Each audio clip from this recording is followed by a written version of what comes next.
से बाहर की होंगी। कुछ सवाल आपसे होंगे, कुछ सवाल लवीश भाई से होंगे। Are you ready? यस। चलिए फिर आप इसे पूछ लेते हैं सबसे पहले। आपको पता है लवीश चौधरी सर का सबसे पहला प्यार कौन सा है लाइफ में? नहीं, अगर आपने सही में अब तक के सारे प्रोग्राम अटेंड करे हैं तो आपको पता होना चाहिए। पिछली बार वाले इवेंट में इन्होंने बताया था भाई, इन्होंने आपको पहला प्यार ट्रांसफर कर दिया। नो, अगर आपको पता हो तो बुर्ज खलीफा वाले अरमानी होटल वाले इवेंट में इन्होंने बताया था, और आप सबको बोला भी था कि अभी कॉल करके बोलिए।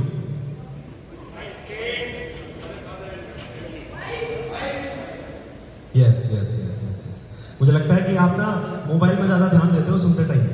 पिछली बार लवीश सर ने कहा था कि आप सब लोग मोबाइल निकालिए और अपनी अपनी वाइफ को फोन करके बोलिए आई लव यू। पता है आपको? तो चलिए, हम कभी भी पहले प्यार को तो बिल्कुल भी रिप्लेस नहीं कर सकते, बट दूसरा सवाल, क्या आपको पता है इनका दूसरा प्यार क्या है? जोर से। चलिए, दूसरा प्यार लवीश भाई का क्या है आज उन्हीं से जानते हैं, जिसको उन्होंने बचपन से कैरी किया है और जिसको वो पैशनेटली फॉलो करते हैं। उसके बारे में इतनी नॉलेज गूगल को नहीं होगी जितनी इनको है, और करना भी चाहते थे लेकिन कुछ सर्कमस्टेंसेस की वजह से उस पैशन को बहुत दूर तक नहीं ले जा पाए, लेकिन वो इनका हमेशा दूसरा प्यार रहा है और जिंदगी भर रहेगा। आइए सुनते हुए cricket. Good evening. Good evening sir. आप सब लोगों से पहले तो एक शिकायत है कि जितने लीडर्स आज स्टेज पे पहुंचे, सब लोग बस ऐसा लग रहा था कि अपने अपने टीम के लिए चेयरअप कर रहे हैं कि भाई मैं तो नॉर्थ जोन से आता हूं। मुझे ऐसा लगता है जब मैं स्टेज आता हूं तो ये माइक भी आपके ठीक से काम नहीं करती। तो कोई नॉर्थ जोन से था, कोई साउथ जोन से था, कोई गुजरात से है, कोई एमपी से था, तो एक पर्टिकुलर एरिया उनके लिए चेयरअप कर रहा। और जब मैं स्टेज आया तो सब लोग स्टैंड अप ओवेशन देने के लिए खड़े थे, लेकिन मुझसे पहले भाई जो लीडर्स फर्स्ट रो में बैठे हैं ना, उन लोगों ने इस सिस्टम को खड़ा किया है, उन लोगों ने यहां तक पहुंचने में जी जान लगाई है। तो मैं ये चाहता हूं कि एक यूनिटी की तरह से पहले उन सब के लिए एक बार करना चाहिए। मेरे लिए आप लोग खुश हैं, सुनने आए हैं। कुछ लोग, मैं अभी लिटरली देखा मैंने जब कैमरे पे, तो कुछ लोग सो भी रहे थे कि यार चलो ठीक है, भाई लोगों को तो सुनते रहते हैं, इंडिया में लवीश भाई को सुनेंगे तो शायद कंसंट्रेट करके सुन लेंगे। लेकिन जितने लोग भी मैंने आज तक किसी भी इवेंट में कहीं भी बुलाए हैं, शायद उससे कई गुना लोग पहुंचे। और आज तो आपका गोड ब्रो भी आपके लिए डांस कर रहा था। पैंथर्स आप लोगों को बोलते हैं, पैंथर्स आपके बीच में थे। शायद मेरा सेशन ये नहीं है, टाइम है अभी अपनी सारी कंपनीज के बारे में जानने का मौका मिलेगा उसके बाद, क्योंकि खाना मैंने आज इसलिए आप लोगों को पहले खिलवाया कि जाने की टेंशन नहीं हो कि आराम से बात करो। तो शुभम भाई बहुत स्पोर्ट्स को पसंद करते हैं और मैं स्पोर्ट्स के बिना रह नहीं सकता। और शायद लोगों को ये भी कहता हूं कि अर्निंग्स के साथ आपका फिट होना जरूरी है। तो जैसे प्यार की बात की, तो पहले प्यार में तो बहुत सारे लोग अपने आप भी सोच लेते कि शायद मैं था लवीश सर का पहला प्यार, या टीवी पे या कहीं चल रहा होगा तो हो सकता है इंडिया में बहुत सारे लोग सोच रहे होंगे कि मैं था। रिवील नहीं करे तो बेहतर है। बाकी फिलहाल अब तो पहला प्यार मेरी बीवी है। दूसरा, अगर प्यार की बात करूं तो मेरी लाइफ में एक चीज है, उसका नाम है स्पोर्ट्स और उसका नाम है क्रिकेट। मेरे ये कह सकते हैं ब्लड में इंजेक्ट है क्रिकेट। और संडे को जब क्रूज जैसी परेशानी भी थी ना दिमाग के अंदर, तो उस दिन भी मैं क्रिकेट खेलने गया था।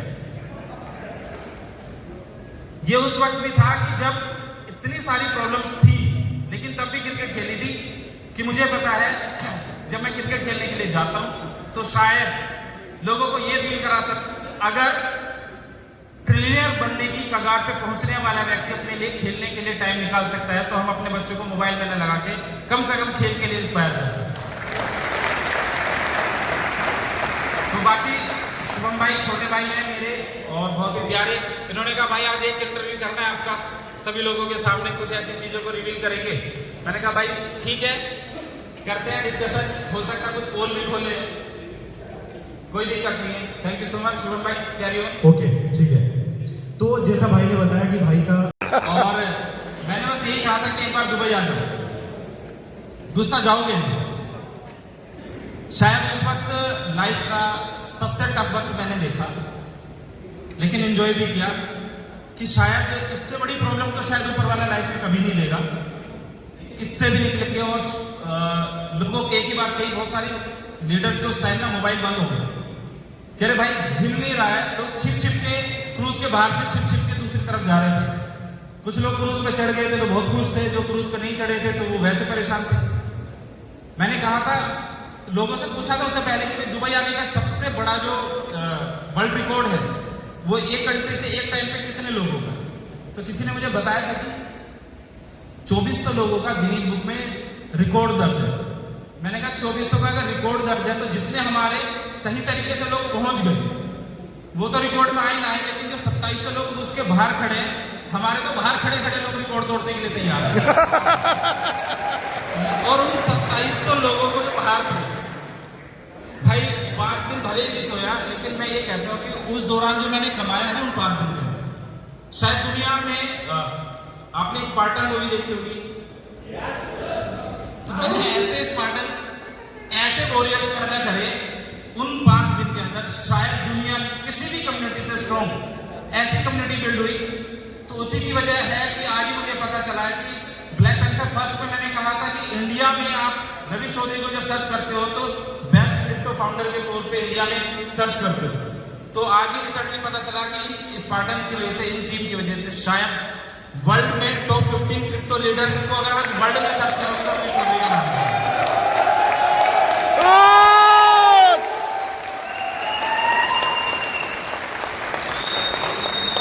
मुझे लग रहा है इसमें फोटो भी था यार, वो नहीं दिखाया, डायरेक्ट रैंक दिखा रहे हो यार। 7 रैंक से मुझे पसंद नहीं है, रैंक एक ही पसंद है।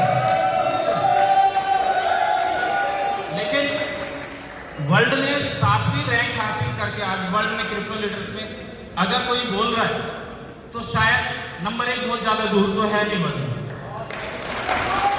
आ जाएंगे।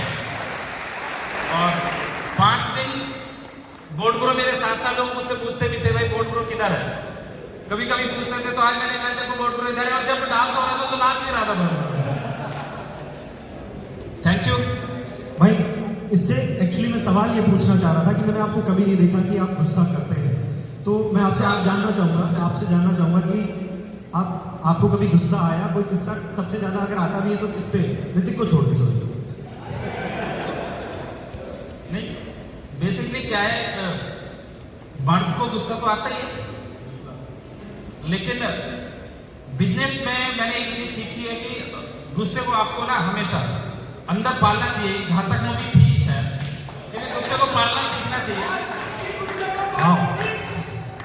लेकिन गुस्सा इन सभी भाइयों की मुस्कुराहट देख के शायद मुझे कभी नहीं आता। जब जो लोग आत्महत्या करने की कगार पे थे और उन लोगों को जब देखता हूं कि अपने परिवार के साथ खुश होके जा रहे हैं, तो शायद वो गुस्सा ना दुनिया के दूसरे छोर चला जाता है कि शायद मैंने वो लोग कमाए, गुस्सा शायद जीवन में नहीं है।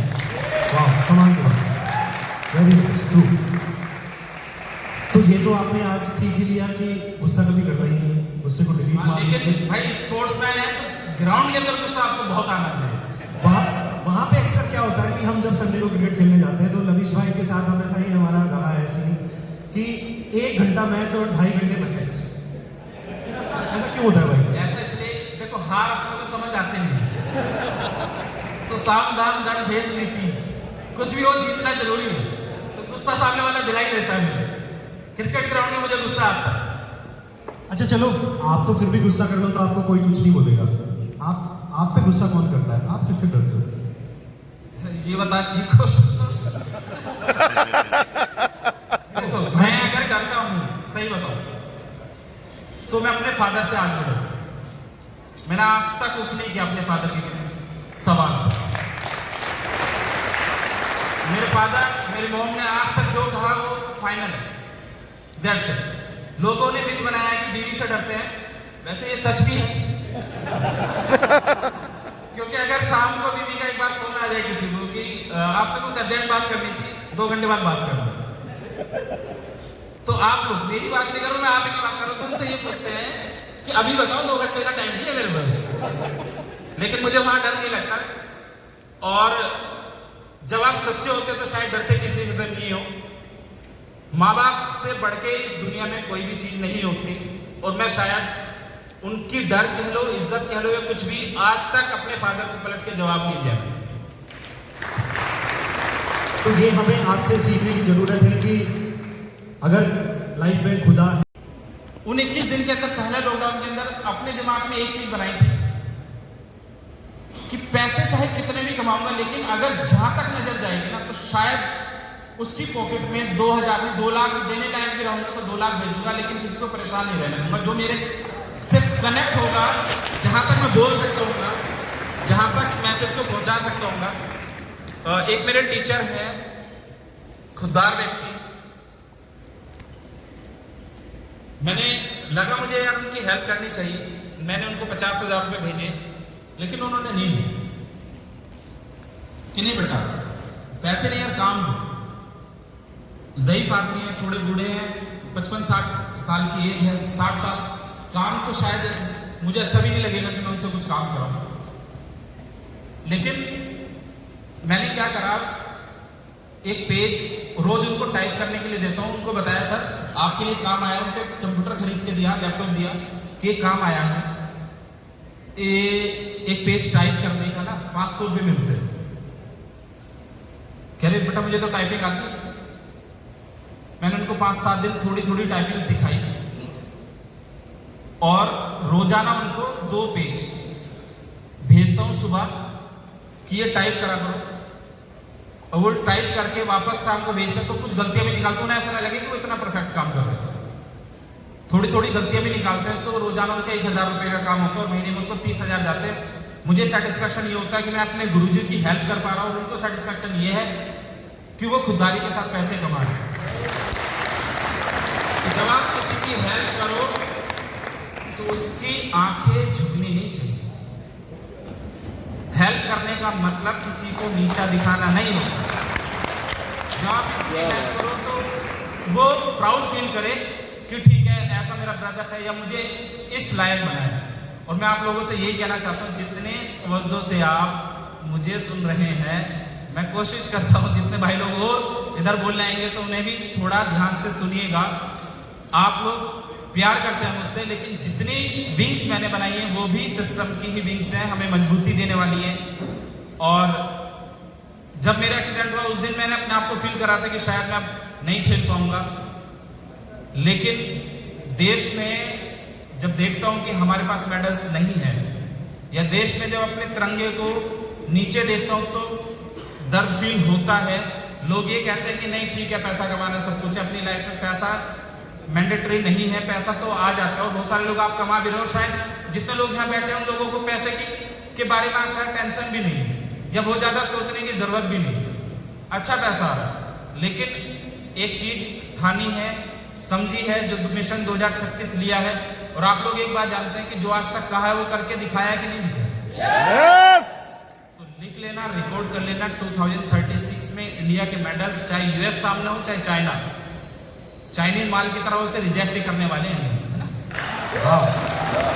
2036 हमारा वो ओलंपिक होगा जिस ओलंपिक में इंडिया से ज्यादा मेडल किसी के पास नहीं होंगे। एक इंटरव्यू था, शायद वो मुझे पता नहीं ठीक है कि गलत है, कि पाकिस्तान के लीडर इमरान खान, उनके बारे में ये था कि जब पहला इलेक्शन लड़ा था तो उन्होंने 18 वोट मिले थे। तो किसी ने मजाक में पूछा था उनसे कि भाई ये क्या है, मुझे पता नहीं ये बात ठीक है कि नहीं, मैंने सुनी है बस। तो उन्होंने लोगों से ये कहा था कि अभी मेरा वोटर स्कूल के अंदर है, और जब वो स्कूल से बाहर आया था तो पीएम बने अपनी कंट्री में। आज मेरे बच्चे भी स्कूल्स के अंदर हैं, 2036 में पूरी दुनिया को दिखा देंगे। नॉट बिलियनियर बनाया हमने, ना ही हमने ऐसा कि पैसे वाले लोग पैदा करती है ये वाली ऑर्गेनाइजेशन। बच्चों के दिल दिल पे लिखा होगा लवेश चौधरी, और मेडल ना आप जब टीवी खोला करेंगे तो सिर्फ तिरंगा तिरंगा लहराता नजर आया करेगा। लिख लेना, रिकॉर्ड कर लेना, ये खाना भी और माना भी। बाकी पिछली बार एक बार ये कहा था कि भाई हम लोग बैंक लेके आने वाले हैं, तो आप लोगों के लिए एक एक्साइटमेंट और दे देते हैं, इंडिया में बैंकिंग लाइसेंस हमें हो गया।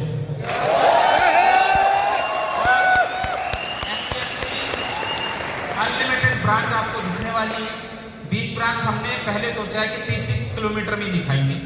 वो इसलिए कि अगर एक ब्रांच हमने एमपी में खोली और एक यूपी में, तो लोगों को यही समझ में नहीं आएगा यार कि भाई ये वाले बैंक शायद ज़्यादा है नहीं, और हम स्ट्रेटेजिक काम करते हैं। तो हमने 30-30 किलोमीटर के बाद हर जगह जब अपनी बैंक के बोर्ड नजर आते आएंगे तो लोगों को ये फेथ जरूर आ जाएगा कि नहीं यार ये बैंक तो पूरी जगह है। अभी 20 ब्रांच मिली है तो बहुत जल्दी 2000, 200, 500 जितनी भी ब्रांच है बहुत जल्दी मिल जाएंगी।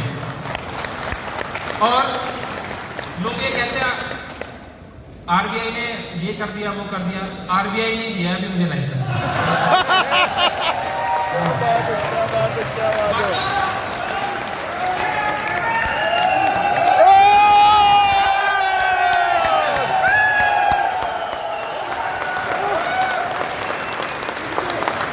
भाई मुझे लगता है कि थोड़े से ब्रेक आप बचा के रखिए। आपसे जो चिट चैट थी उड़ गई है।